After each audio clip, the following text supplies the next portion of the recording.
Halo pembaca tipsbaca.com dan pemirsa Tips Baca Media yang budiman.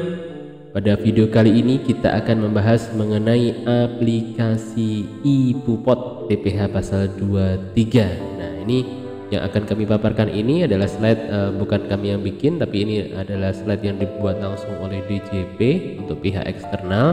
Dan dalam video ini kita akan coba kupas tuntas mengenai perkenalan iBuPod PPH pasal 23. Seperti apa aja fiturnya. Oh ya, dan perlu disampaikan bahwa ini dibuat sekitar akhir tahun 2020 dan menjelaskan mengenai apa perbedaannya, kemudian apa benefitnya, dan termasuk bagaimana cara untuk membuat elektronik bukti potong atau iBuPod. Dan sebelum lanjut, tentunya kami ajak pemirsa sekalian untuk like video ini serta subscribe channel YouTube Tips Baca Media agar manfaat-manfaat yang coba kami buat ini dapat menjangkau lebih banyak lagi, semakin banyak lagi orang yang membutuhkan, sehingga pengetahuan perpajakan, sehingga literasi perpajakan para wajib pajak di Indonesia akan meningkat. Dan tentunya jika meningkat, untuk wajib pajak sendiri juga mampu untuk mengikuti ketentuan perpajakan dengan benar, sehingga ujung-ujungnya pada akhirnya bisa terhindar dari hal-hal yang tidak diinginkan, misal ada sanksi yang besar karena tidak tahu atau dan sejenisnya. Baik ya, kita meluncur ke ini. Jadi ini withholding tax system, jadi aplikasi iBuPod PPH pasal 23. Seperti kita ketahui bahwa PPH pasal 23 ini adalah withholding tax ya. Jadi kewajiban pajak, pemenuhan kewajiban perpajakan yang dilakukan oleh pihak lain. Singkat cerita, untuk bahasa sederhananya adalah misal perusahaan kita ada pekerjaan dengan pihak lain. Nah, pihak lain yang mengeluarkan uang itu memotong uang kita, memotong uang hak kita. Memotong. Namun potongan itu adalah untuk sebagai kredit pajak kita nanti. Jadi mau nggak mau kita udah dipotong di situ, nanti di belakang tinggal kita memperhitungkan kredit pajaknya. Itu adalah salah satu prinsip dari self assessment, di mana wajib pajak itu memperhitungkan, lalu membayar dan melaporkan pajak yang terutama. Lanjut aplikasi iBuPod ini. Jadi apa nih, mungkin ada pertanyaan, apa nih bedanya iBuPod dengan iSPT ya. Jadi kalau iBuPod ini berbasis web. Kemudian kalau iSPT berbasis desktop seperti kita ketahui. Jadi dengan iBuPod kita tidak perlu melakukan install aplikasi baru, kita tidak perlu memasang aplikasi-aplikasi baru di komputer atau laptop kita. Berikutnya, untuk iBuPod ini secara online, jadi penomoran iBuPod oleh sistem, kemudian tanda tangan secara elektronik. Lalu kalau iSPT ini iBuPodnya offline. Kemudian yang berikutnya, lapor SPT online menggunakan SERTEL atau sertifikat elektronik. Kemudian lapor untuk iSPT, bedanya adalah lapor SPT online atau offline. Kalau online bisa upload CSV-nya, atau offline melalui loket di kantor pajak. Nah, ini yang menarik di sini adalah lapor SPT online menggunakan sertifikat elektroniknya, menggunakan SERTEL.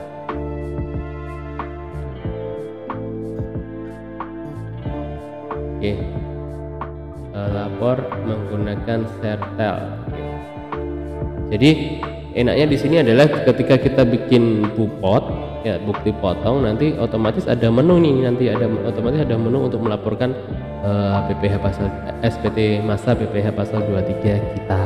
Nah, seperti apa nanti kita lihat di belakang.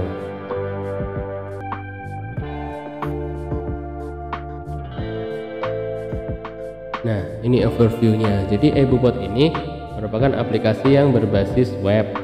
Akses menggunakan browser, Oke, saya menggunakan browser, lalu terintegrasi dengan DJP online dengan fitur tanda tangan elektronik. Nah, untuk menentukan karena ini kan pelaporan online, jadi butuh kalau di tahunan kita butuh token. Kalau di sini nanti butuh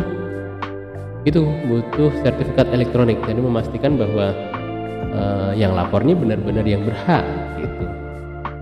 Kenapa bisa seperti itu? Karena sertifikat elektronik itu harus kita datang langsung ke kantor pajak, jadi diyakini bahwa benar-benar adalah yang kita sebagai yang bersangkutan adalah yang berhak atas laporan SPT online-nya ini.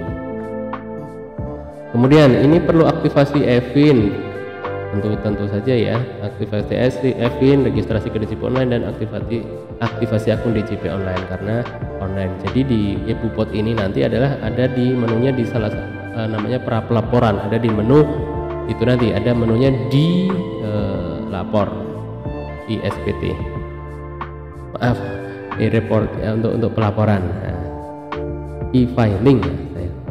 Kemudian berikutnya perlu mendaftarkan kepemilikan sertifikat elektronik. Nah, hampir sama kayak sama dengan yang digunakan oleh PKP atau e-faktur. Jika Anda adalah PKP, pasti sudah familiar dengan sertifikat elektronik ini. Lalu login menggunakan NPWP dan password tentunya karena ini online. Kemudian tanda tangan SPT menggunakan sertifikat elektronik.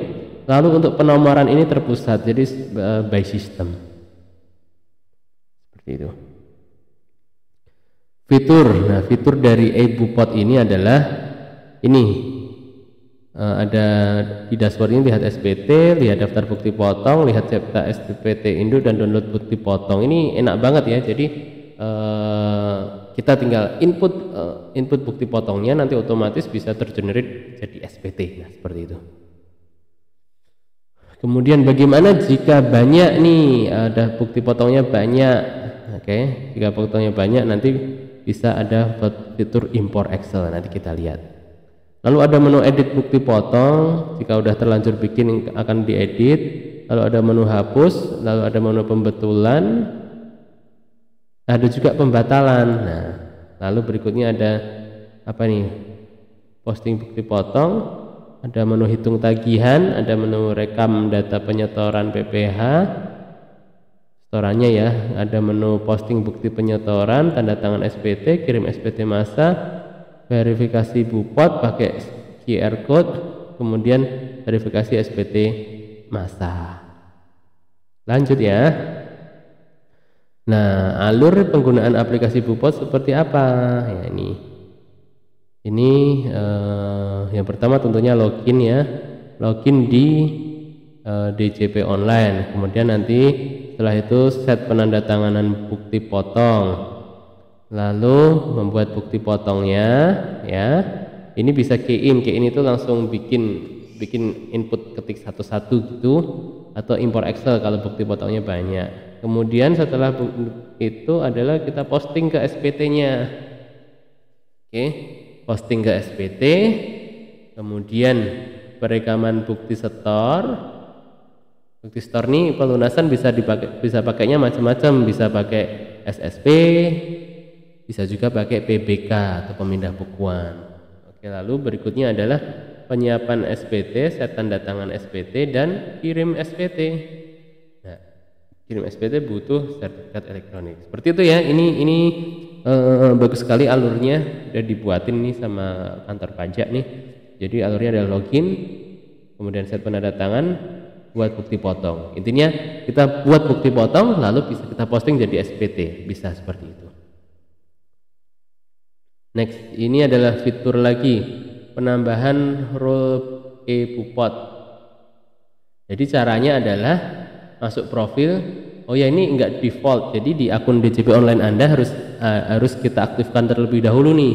Caranya ada di klik profil ini, lalu klik aktivasi fitur layanan, dan ketik ini yang e-Bupot ini gitu, nanti dicoba.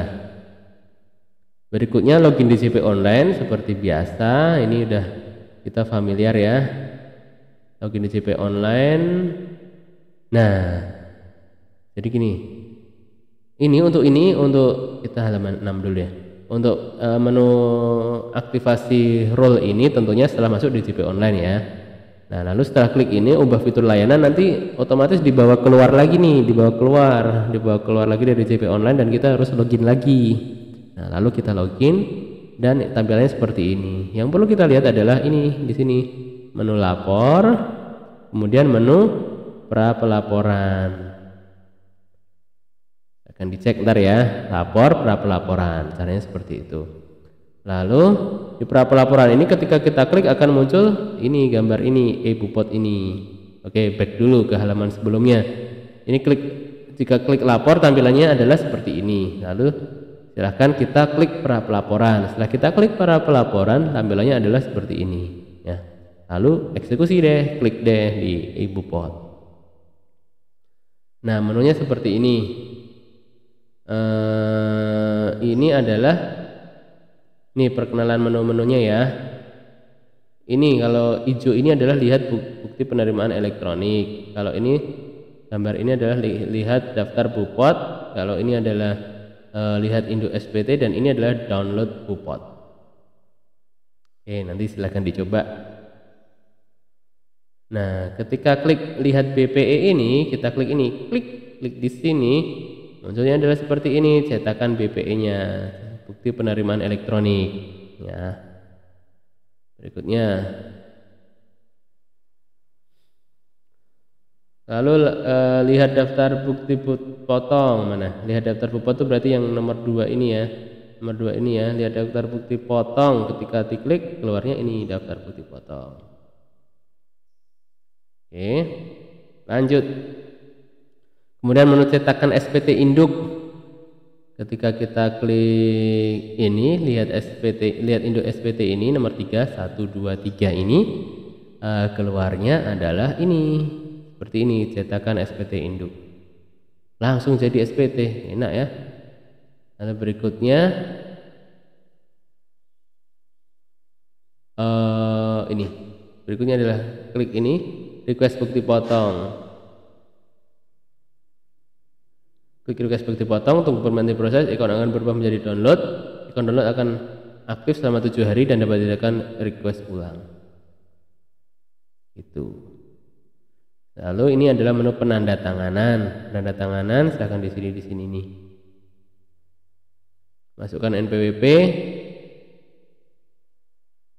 Terus penanda tangan bukti potong, masukkan NPWP ya. NPWP ada menunya di sini, daftar penanda tangan di sini. Lalu apa nih?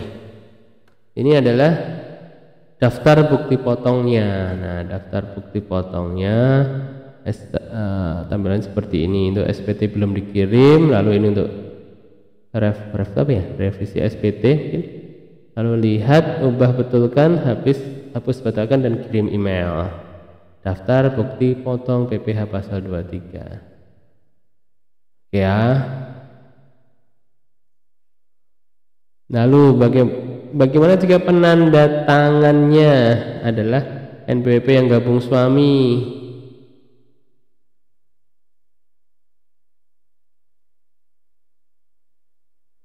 NPWP gabung suami ini untuk fitur terkini ada kok. Ada Kiki, namanya QQ. Nanti dicek ya. Fitur kali ini per 7 Juli 2021 ada menu QQ-nya. Seperti itu. Bupot, daftar Bupot E26 ini saya skip ya karena jarang ntar. Lalu adalah ini menu pembuatan Bupot 23. Oke ya, ini adalah praktek untuk masuk caranya. Oke, untuk praktek pembuatan Bupot 23 ini nanti kami akan bikin yang live ya, yang live langsung aja. Akan kita bikin live dan kita lanjutkan di video berikutnya, yaitu pembuatan Bupot. Inilah perkenalan e-Bupotnya dulu. Nanti video berikutnya kita akan eksekusi di pembuatan Bupotnya. Seperti itu, sampai jumpa, semoga bermanfaat dan jangan lupa sekali lagi untuk like video ini dan subscribe channel Tips Pajak Media ya. Dan silakan berbagi dengan rekan-rekan lain yang sekiranya membutuhkan. Dan kami juga menyediakan channel Telegram untuk konsultasi, untuk kita bisa komunikasi 2 arah dan untuk update-update info perpajakan dengan cepat dan tentunya gratis. Oke.